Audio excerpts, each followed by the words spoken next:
এমন কোন দৃষ্টি নাই যেই দৃষ্টি দিয়ে আমার রবকে, আমার মাওলাকে সীমাবদ্ধ করতে পারে, আমার মাওলারে দেখতে পারে। আল্লাহ তাআলা বলেন, তবে আমি আল্লাহ এমন আল্লাহ, আমার দৃষ্টিরে ফাঁকি দেওয়া কারো পক্ষে সম্ভব না, সব আমার দৃষ্টির ভিতরে আছে। বলে তোমরা যারা জান্নাতের ময়দানে বসছো, তোমরাও আল্লাহর দৃষ্টির সীমার ভিতরে আছো। বলে 7 জমিনের নিচে যা আছে ওগুলো মাওলার দৃষ্টির মধ্যে আছে, সপ্ত আকাশ পর্যন্ত যা আছে সব আল্লাহর দৃষ্টির মধ্যে আছে। আমার আল্লাহর দৃষ্টির বাহিরে কিছুই নাই, সব আমার আল্লাহর দৃষ্টির সীমার ভিতরে আছে। কিন্তু আমার মাওলা এমন মাওলা, কোন দৃষ্টি মাওলারে সীমাবদ্ধ করতে পারে না। জোরে কোন সুবহানাল্লাহ। দুনিয়ার বুকে আমরা মাওলার গোলামি করে, মালিকের গোলামি করে, দুনিয়াতে আমরা মালিককে দেখব না, দেখব কোথায়? বলে জমিন থেকে বিদায়ের পর জান্নাতে গিয়ে আমরা আল্লাহকে দেখব। একজন জান্নাতি বান্দা যত নিয়ামত ভোগ করবে, যত নিয়ামত ভোগ করবে, জান্নাতের নিয়ামত পাইয়া বান্দা ভুলে যাবে এখনো মাওলার দিদার বান্দার বাকি রয়েছে। বান্দাদের জিজ্ঞাসা করা হবে, তোমরা যে মাওলার গোলামি করেছো, এই মাওলার তো এখনো দেখো নাই, মাওলার নিয়ামত পাইয়া তো দিশেহারা। এবার জান্নাতের বাসিন্দারা পাগল পারা হয়ে যাবে, আরে মাওলারে তো দেখা হয় নাই, আমার আল্লাহরই তো দেখা হয় নাই। বলে যত নিয়ামত বান্দারা পাবে, সব থেকে দামি নিয়ামত আমার আল্লাহর দিদার, সব থেকে দামি হলো আমার মাওলার দিদার। দিদার পাইয়া বান্দারা এত খুশি হবে, এত খুশি আর কোনো কিছুতেই হবে না।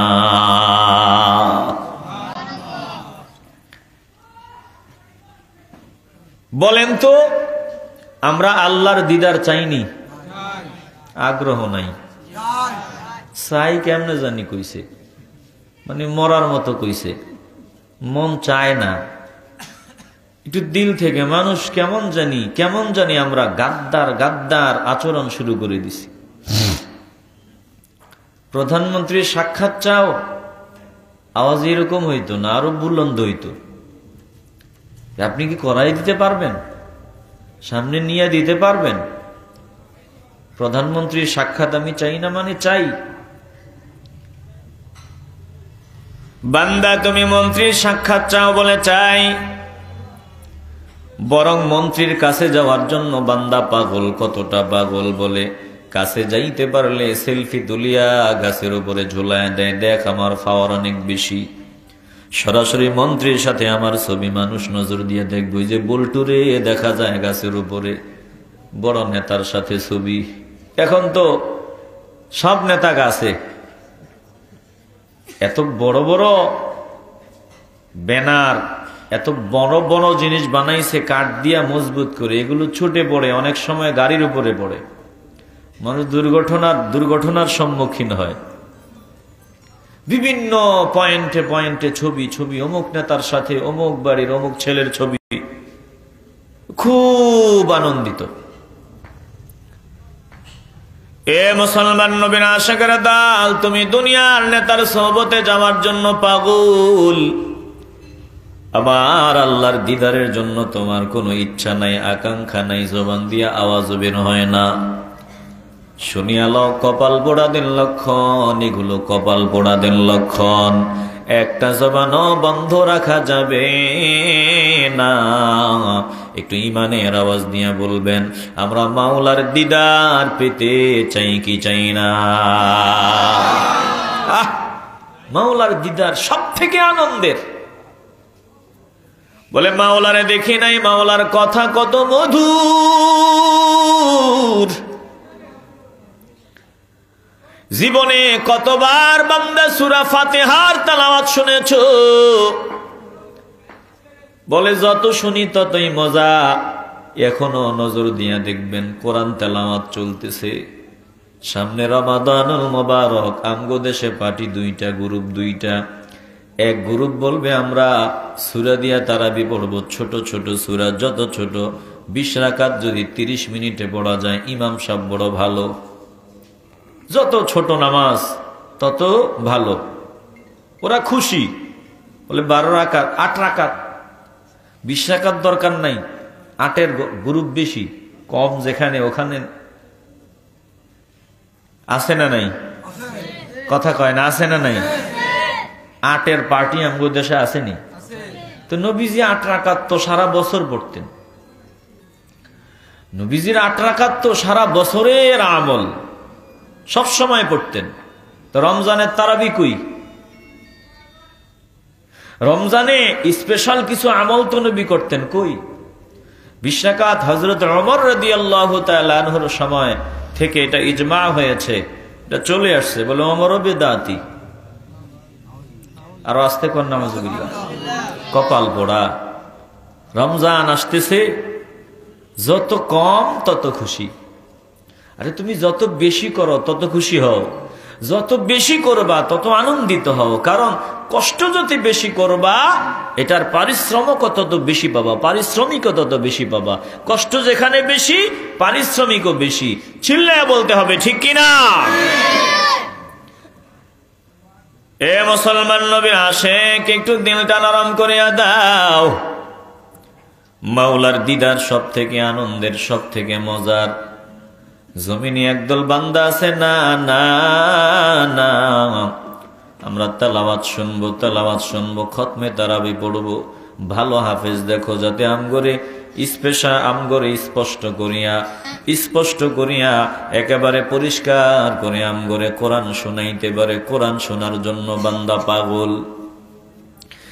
যেই বান্দা জমিনে কোরআনের পাগল, ওই বান্দা পরকালে আমার মাওলার দিদার পাবে। যেই বান্দা কোরআনের পাগল না, ওই বান্দা মাওলার দিদারে সন্তুষ্ট হবে না, মাওলার দিদার পাবে না। একটু দিল থেকে ইমানের আওয়াজ দিয়া বলবেন, পরকালে তারা অন্ধ হয়ে হাজির হবে, অন্ধ। বলেন, আমরা মাওলার দিদার পেতে চাই কি চাই না? তাইলে আল্লাহর কালামের পাগল হও, কোরআন তেলাওয়াত শোনো, কোরআনের বয়ান শোনো। আল্লাহর নবীর সাহাবারা জিজ্ঞাসা করলেন, ইয়া রাসূলুল্লাহ, আমরা কি আল্লাহর দিদার পাবনি? নবীজি বললেন, অবশ্যই পাবা, মাওলারে দেখবা, তবে দুনিয়াতে না, তোমরা পরকালে দেখবা। বলে কিভাবে দেখবো আমরা? বলে আসমানে যদি বৃষ্টি না থাকে, পূর্ণিমার চাঁদ দেখতে তোমাদের কোনো অসুবিধা হয়নি? সাহাবায়ে কেরাম বলে না। বলে পরিষ্কার পরিচ্ছন্ন আকাশে যেমন পূর্ণিমার চাঁদ দেখতে তোমাদের কোনো সমস্যা হয় না, অনুরূপ ভাবে তোমরা মাওলার দিদার পাবা, জান্নাতে আমার মাওলারে দেখতে কোনো অসুবিধা হবে না। কিন্তু দুনিয়াতে মাওলার দিদার পাওয়া যাবে না। বলে মুসা নবীর মতো দামি নবী মাওলার সাথে কথা কয়, যত কথা ততই মজা। তুর পরবর্তী গিয়া শুধু কথা কয়, নিজের কথা কয়, আল্লাহর কথা শুনে। মুসা নবী ডাক দিয়া বললেন, আয় আল্লাহ, রব্বি আরিনি, রব্বি আরিনি। তোমার সাথে কত কথা বলি, তোমারে তো আজও দেখা হয় নাই, আমি তোমারে দেখতে চাই, তোমার দিদার চাই। আমার আল্লাহ ডাক দিয়া বললেন, ও মুসা গো,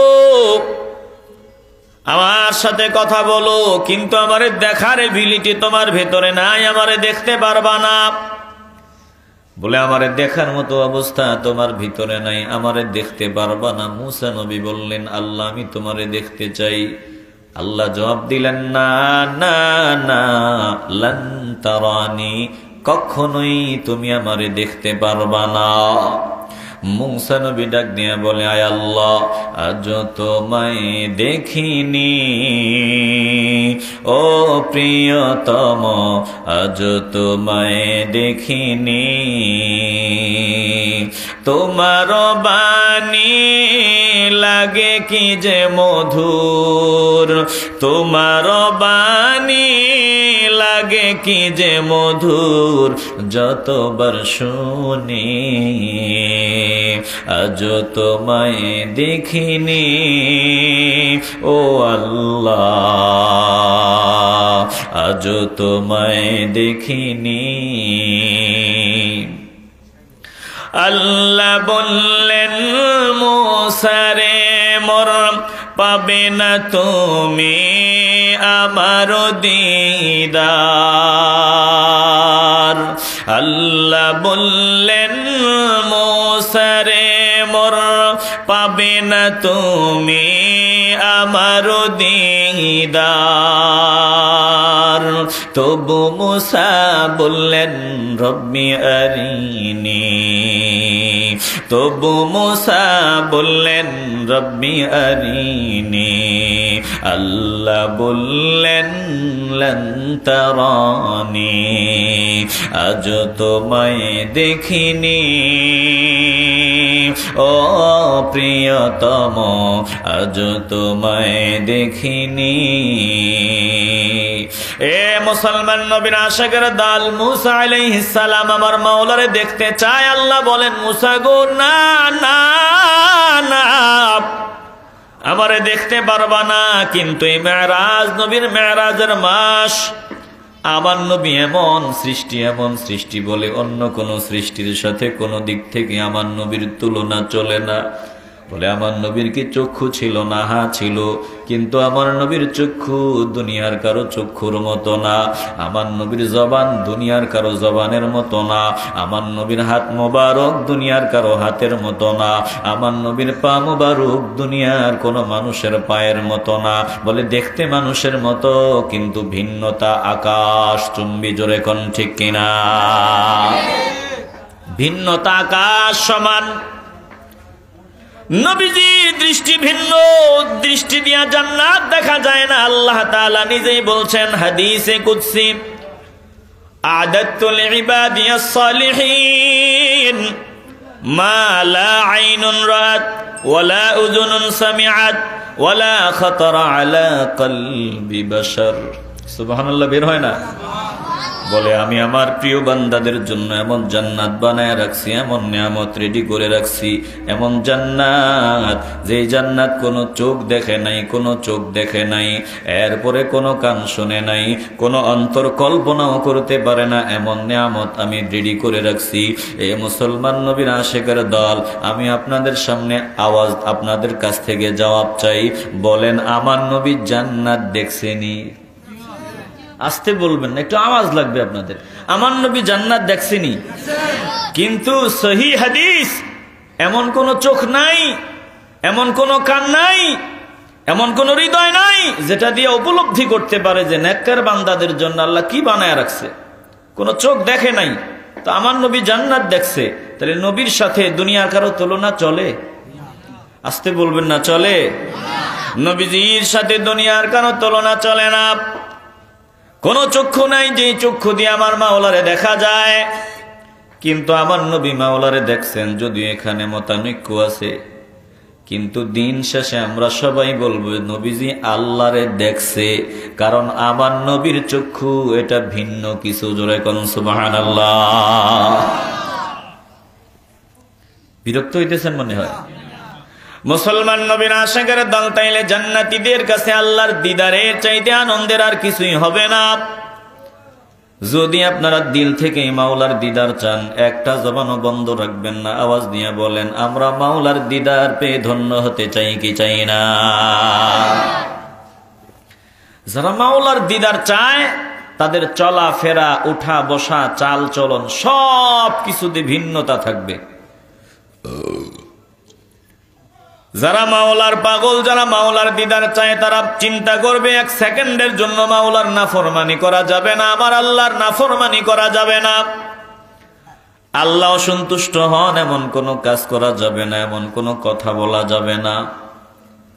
যারা আসলেই মাওলাকে ভালোবাসে, আল্লাহকে ভালোবাসে, যারা আসলেই আল্লাহর খাঁটি বান্দা, কোরআনের বয়ান চলবে আর ওরা দোকানে বাজারে সময় দিবে, হতেই পারে না।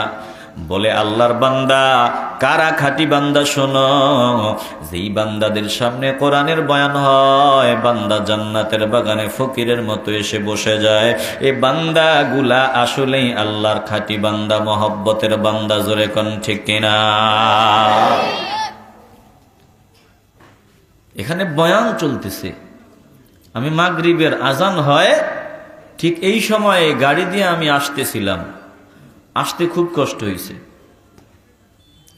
মাগরিবের নামাজে 2 কাতার মানুষ এখানে আমি পাইছি। অথচ নামাজ চলতেছে কপাল পোড়া, মাগরিবের সালাত চলতেছে কপাল পোড়া, দোকানে বসে সময় দেয়, দোকানে সময় কাটায়। মাহফিলের ভিতরে 2 কাতার মানুষ। আরে বাজারের সবগুলো মানুষ যদি মাহফিলে আসতো, এরকম প্যান্ডেল আরো 2টা লাগতো।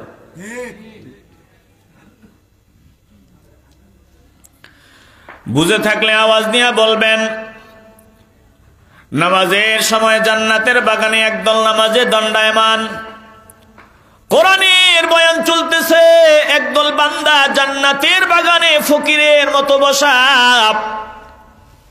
আরেক দল বান্দা দোকানে বাজারে সময় দেয়।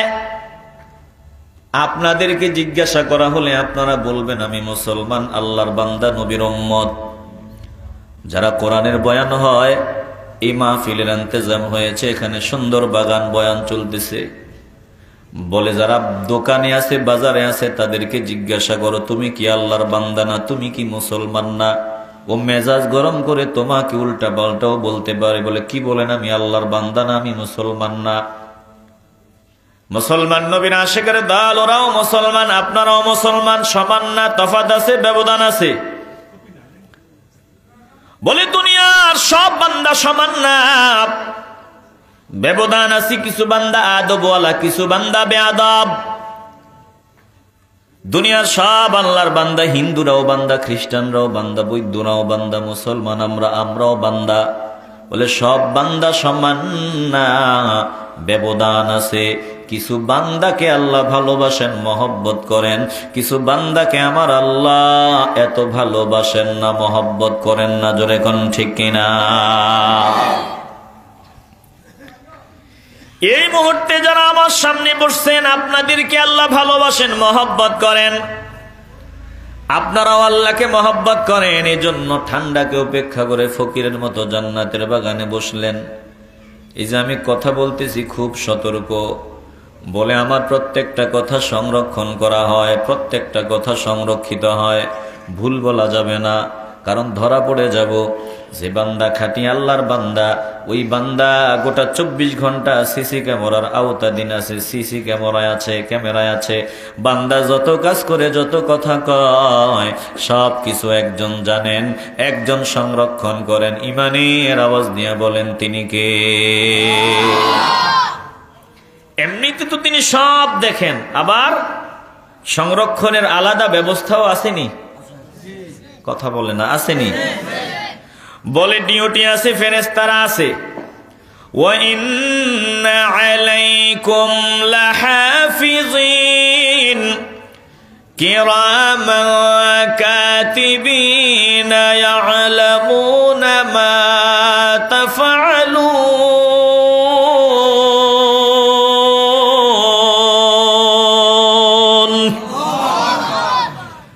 আল্লাহ তাআলা বলেন, আমি আল্লাহ মানুষের উপর সংরক্ষক নিযুক্ত করে দিয়েছি, তত্ত্বাবধায়ক নিযুক্ত করে দিয়েছি। মানুষের দল, তোমরা যা করো আমার এই ফেরেশতারা তা সব জানে।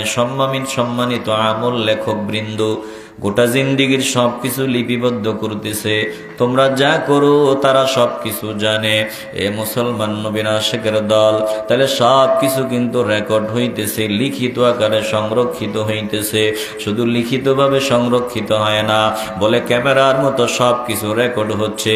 এই জমিনের উপরে আমরা যা করি সবকিছু জমিন কিন্তু ক্যামেরার মতো রেকর্ড করে নিচ্ছে, সব আমার আল্লাহ সংরক্ষণ করে নিচ্ছে। এই জন্য ঈমানওয়ালা বান্দা সব সময় মাথায় রাখবে যে 1 সেকেন্ডের জন্য আমার মাওলারে ধোঁকা দেওয়া যায় না, সব আমার আল্লাহ সংরক্ষণ করতেছে, দেখতেছে। জোরে কোন ঠিক কিনা? আল্লাহ তাআলা ডাক দিয়া বলেন, ইয়া আইয়ুহান নাসু ইত্তাকু রাব্বাকুমুল্লাযী خلقكم من نفس واحدة وخلق منها زوجها وبث منهما رجالا كثيرا ونساء واتقوا الله الذي تساءلون به والأرحام ইন্নাল্লাহা কানা আলাইকুম রাকীবা। আমার মালিক ডাক দিয়া বলল, ও মানুষের দল, মানুষকে আল্লাহ ডাক দিলেন, তোমরা আমি মাওলারে ভয় করো, তোমরা তোমাদের ওই রবকে ভয় করো, ওই মালিককে ভয় করো যিনি তোমাদেরকে সৃষ্টি করেছেন একজন মানুষ থেকে। একটা জবানও বন্ধ রাখবেন না, দিল থেকে ইমানের আওয়াজ দিয়ে বলবেন, একজন মানুষ থেকে আমাদেরকে সৃষ্টি করেছেন কে? একটু আওয়াজ লাগবে, কে? একজন। ওই একজনের নাম কি? একজন থেকে আমাদের বানাইছেন, আমরা একজন থেকে আসছি। একজনের নাম কি? আরো আসতে বলেন, আদম আলাইহিস সালাম। তাহলে আমরা আদম আলাইহিস সালামের থেকে এসেছি, আমরা আদম সন্তান। দুঃখজনক হলেও সত্য, একদলে বাংলার জমিনে নিচে নামতে নামতে এত নিচে নামছে, এখন আদম সন্তান পরিচয় দিতে চায় না। আগে দেখতাম আদম শুমারি লেখা থাকতো, আদম শুমারি। এখন ওই আদম শুমারি করে দিছে গণশুমারি। ব্যাপার কি? বলে আদম শুমারি থাকলে তোমার সমস্যাটা কি? বলে সমস্যা তো আছে। কি সমস্যা? আমরা আদম থেকে আসছি, এটা আমরা বিশ্বাস করি না। তো কি বিশ্বাস করো? বলে আমরা বান্দর থেকে আসছি, এটা বিশ্বাস করি। এজন্য আদম থাকলে আমগো চুলকায়, অ্যালার্জি, আমগো খারাপ লাগে, আদম কাটতে দিছি, জনশুমারি দিছি, গণশুমারি দিছি। আজকে কত ভাবে যে ইসলামের বিরোধিতা করা হয়, আমরা তো এত খবর রাখি না। সহজ সরল আমরা কত ভাবে ইসলামের ষড়যন্ত্র করা হচ্ছে, আমাদের খবরও নাই। বুঝে থাকলে ইমানের আওয়াজ দিয়া বলবেন, আল্লাহ তাআলা আমাদেরকে বানিয়েছেন। আল্লাহ বলেন, আমি মাওলারে ভয় করো, আমি আল্লাহ তোমাদের একজন থেকে বানাইলাম, একজন থেকে। খলাকাকুম মিন নাফসিন ওয়াহিদা, একজন থেকে আল্লাহ তাআলা আমাদেরকে বানাইছেন। ওই একজনের নাম আদম আলাইহিস সালাম। আদম আলাইহিস সালাম থেকে আমাদেরকে বানিয়েছেন কে? এরপরে আল্লাহ তাআলা বলেন, ওয়া খালাকা মিনহা যাওজাহা, আমি আল্লাহ আদম আলাইহিস সালাম থেকে মা হাওয়া আলাইহাস সালাতু ওয়াস সালামকে আল্লাহ বলেন, আমি আদম থেকে তোমাদের মা হাওয়া আলাইহাস সালাতু ওয়াস সালামকে বানালাম। আদম আলাইহিস সালাম থেকে হাওয়া আলাইহাস সালাতু ওয়াস সালামকে আল্লাহ বানাইলেন। কিভাবে বানাইলেন? হাদিস থেকে পাওয়া যায়, বলে আল্লাহর নবী আদম আলাইহিস সালাম, আদি পিতা আদম আলাইহিস সালামের পাঁজরের বাঁকা হাড় থেকে আমার আল্লাহ হাওয়া আলাইহাস সালাতু ওয়াস সালামকে বানাইছেন। জোরে কোন সুবহানাল্লাহ।